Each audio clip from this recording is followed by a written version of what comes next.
Now we're back to learning Illustrator in a year, day 63. In the last video I've already introduced the Pathfinder a little bit. Let us go to Window and open the Pathfinder menu. Maybe you can also see this icon right here. It's kind of like two rectangles overlapping. That's the Pathfinder menu. But again, if you can't find it, just go to Window, click on Pathfinder. You want to talk about the shape modes. These are these first four. I've shown you Unite in the last video. Let us go over the other three as well. For that, I create a couple of rectangles. I hold Alt to copy them.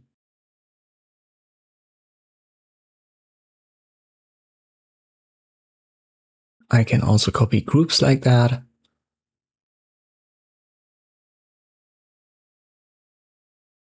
Now we'll select the first two on the top left and I use Unite. And this simply connects these two shapes. So it turns whatever you've got selected into a single shape. And if I give it different colors, you can see it inherits the top color.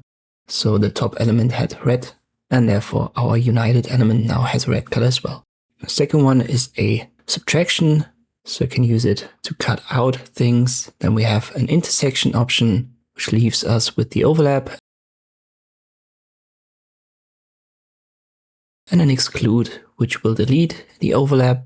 And these four options are also called binary operations. At least sometimes people use that term. It works on all shapes that you've created.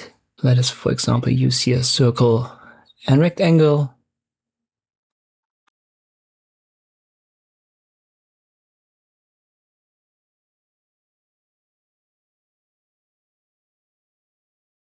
Four again.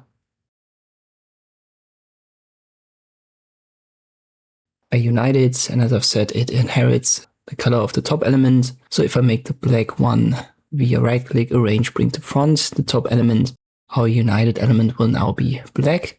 For the subtraction, it also plays a role what is on top, because this is used for the cutout, and what's beneath it will be what you keep. So if I switch the order here, you can see it cuts into the ellipse instead of cutting into the rectangle.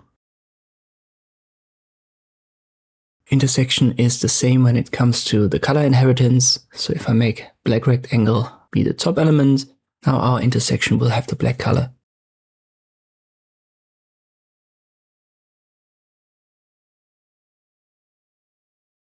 For exclusion, once more, doesn't change anything about the cut, but it changes the color depending on what's on top and what's beneath. In the next video, we're going to use these principles to create another practice design. I hope this video was helpful, thank you for watching, and I'll see you next time.